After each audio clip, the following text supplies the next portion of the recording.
I can't believe what I'm hearing. Roger's voice rings in my ears, his words like knives twisting in my heart.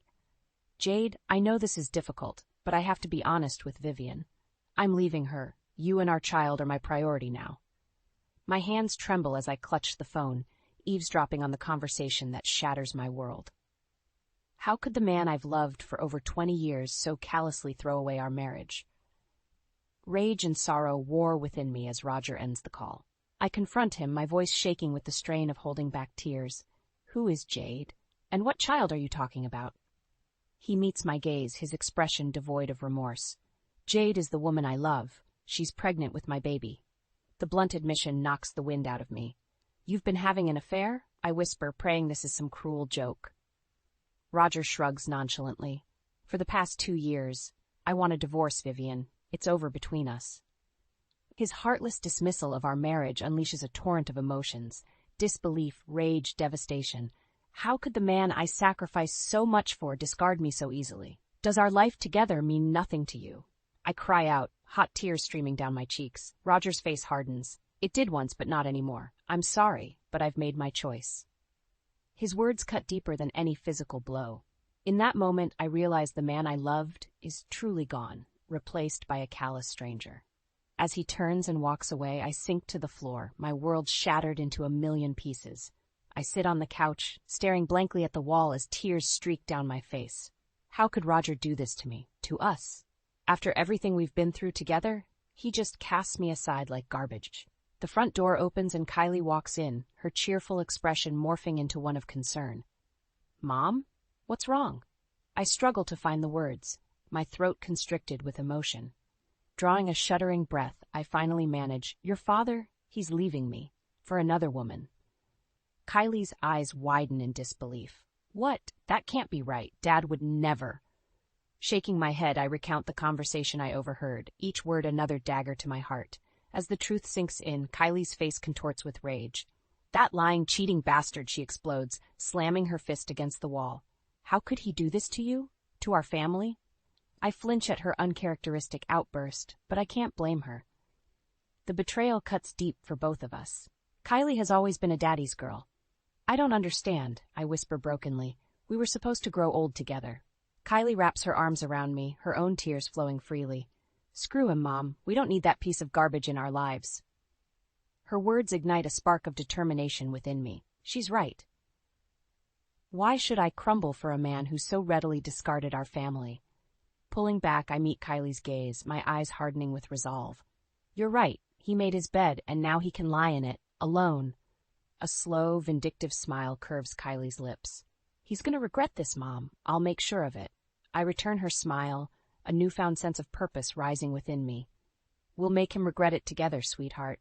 That bastard is going to pay for what he's done. The next morning, I sit across from a private investigator named Frank, a no-nonsense former cop recommended by a friend. His gruff demeanor puts me at ease. This is a man who takes his job seriously. So, Mrs. Wilkins, you suspect your husband of having an affair? Frank prompts, pen poised over his notepad. I nod, my jaw tightening.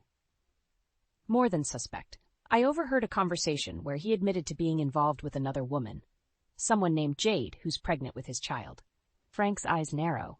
I see. Do you have any other details about this Jade woman? Only that she works with Roger. He never mentioned her before. Jotting down some notes, Frank leans back. All right, here's what we'll do. I'll start digging into your husband's activities, finances, phone records, the workplace. See if we can't get to the bottom of this. Relief washes over me. Thank you. I need proof of his infidelity. Frank raises a calloused hand. Say no more. The truth will come out one way or another. That's a promise. Over the next few days, Frank's investigation uncovers a sordid tale of deception. Roger's mistress is indeed a co-worker named Jade Westbrook, a 27-year-old from an affluent family with a reputation for bouncing between jobs due to unprofessional behavior. Seems this Jade has a history of using her looks to get ahead, Frank tells me grimly. Multiple complaints of inappropriate conduct from former employers. I feel disgust churn in my gut. So this is the kind of woman my husband threw away our marriage for? A shameless gold digger. What about her pregnancy? I ask tightly. Is it true? Frank nods. Far as I can tell, yeah. She's about 4 months along. White-hot fury lances through me. That smug little tramp has been carrying my husband's child for months while parading around as his mistress. Unbidden, Roger's callous words echo in my mind. It's over between us. A ruthless determination settles over me. If it's over, I'll make sure he regrets it with every fiber of his being. With the truth about Roger's affair laid bare, I find myself poring over the prenuptial agreement we signed all those years ago. At the time, it seemed like a formality, just something to protect our assets in case the unthinkable happened. Little did I know how crucial those pages would become. As I read through the dense legalese, one particular clause jumps out at me: infidelity. If the marriage dissolves due to one spouse's unfaithfulness, the guilty party is obligated to pay substantial alimony to the wronged spouse. A slow, vindictive smile spreads across my face. This is it, my chance to make Roger pay dearly for his betrayal. Wasting no time, I gather the evidence Frank has collected: phone records, financial statements, even photos of Roger and his mistress caught in compromising positions. It's an ironclad case. When Roger comes home that evening, I'm waiting for him in the living room, files laid out on the coffee table. He stops short at the sight, his expression wary. "What's all this?" "Proof of your infidelity," I state, gesturing to the damning evidence. "I have it all here, Roger. Everything from your mistress's name to photos of the two of you together." Panic flashes across his features before he schools them into a mask of indifference. "So what? You knew I was leaving you for Jade." "Yes, but now I have all the ammunition I need." I tap the prenup with a perfectly manicured nail. "Remember this little document? The one that states the unfaithful spouse has to pay through the nose in case of infidelity?" Understanding dawns in Roger's eyes, quickly followed by outrage. "You can't be serious. That was just a precaution. It doesn't actually mean anything." "Oh, but it does," I purr, satisfaction coursing through me at his discomfort. "Thanks to your philandering ways, you're going to be paying me a very hefty settlement. One that should cover all my future expenses quite nicely." Roger opens his mouth, no doubt to spew more excuses, but I cut him off with a sharp gesture. "Save your breath, dear husband. The evidence is irrefutable. You made your bed, and now you're going to lie in it, alone and virtually penniless." As the weight of my words sinks in, Roger's face contorts with impotent rage, but he can't refute the truth staring him right in the face. For the first time in our marriage, I'm the one holding all the power, and I plan to wield it mercilessly. A few days later, I put the next phase of my plan into motion. Feigning a desire to reconcile, I invite Roger and his mistress Jade over for dinner, playing the part of the remorseful, forgiving wife. "I think we should try to work things out," I tell Roger, keeping my expression earnest, "for the sake of your child." He eyes me skeptically, but the promise of avoiding the harsh prenup penalties is enough to convince him. "All right, if that's what you want, I'll bring Jade over this evening." Once he's gone, I get to work setting up hidden cameras throughout the house. If I'm going to expose Roger's affair, I need indisputable evidence to back up my case. By the time they arrive, every potential angle is covered: the living room, dining room, even the hallway leading to the bedroom. I've left no blind spots. Jade sweeps in first, all fake smiles and overly effusive greetings. "Vivian, it's so wonderful to finally meet you properly." I force a smile, resisting the urge to slap the disingenuous look off her pretty face. "Likewise, I'm sure." Roger follows, looking distinctly ill at ease. He knows me too well to be fully convinced by this charade. We make strained small talk over the meal I've prepared, Jade dominating the conversation with inane chatter about her pregnancy and how thrilled she is to be starting a family with Roger. All the while, my hidden cameras are capturing every incriminating word, every saccharine smile, every furtive glance between her and my husband. Finally, I can take no more. Setting my fork down, I level my gaze at the oblivious blonde. "Why don't you cut the act, Jade? We both know you're nothing but a home-wrecking whore who trapped my husband." Her eyes widen in shock, but I barrel on, no longer caring about maintaining pretenses. "Did you really think I'd just roll over and let you two slither away with your affair consequence-free?" I sneer. "Not a chance in hell." Roger tries to intervene. "Vivian, what are you talking ab—" "Save it, Roger?" I snap, turning my withering glare on him. I have both of you on camera, clear as day, admitting to your sordid little fling and her pregnancy. Realization slowly dawns on their faces as I reveal the truth, that this entire evening was an elaborately staged attempt to catch them in the act. Jade's mask of faux innocence crumples as anger takes over. You crazy bitch, how dare you set us up like this? I laugh coldly, taking vicious delight in her impotent rage. I'll do whatever it takes to make you and that lying sack of scum pay for betraying me. For once, Roger is rendered speechless, his arrogant facade crumbling in the wake of my ruthless determination. As for Jade, her shrill voice echoes through the house, hurling insults and futile threats that only embolden my resolve. Let them rant and rave. They've already lost. Roger and Jade arrive at my doorstep, their expressions wary. I can sense their trepidation as I usher them inside with an eerie calm. What's this about, Vivian? Roger asks, trying to mask his unease with a bravado that rings hollow. I don't answer right away, instead leading them into the living room where the cameras are already rolling, capturing their every move, every inflection. Finally, I turn to face them, my gaze cold and unflinching. Sit down, both of you. They comply, exchanging a nervous glance as I remain standing, looming over them with quiet menace. For months you've both made a mockery of me and our marriage vows, I begin, my voice devoid of emotion. Sneaking around, lying, betraying the family you claim to cherish so dearly. Jade opens her mouth, no doubt to spew some self-serving justification, but I silence her with a sharp look. I'm not interested in your excuses. The truth is, you're nothing but a grasping, amoral whore who seduced my husband for your own selfish gain. Her eyes blaze with outrage, but I don't give her a chance to respond, turning my withering glare on Roger. And you? I could almost understand falling for her youthful charms if you were just some mindless fool acting on impulse. My lip curls in disgust. But you knew exactly what you were doing, didn't you?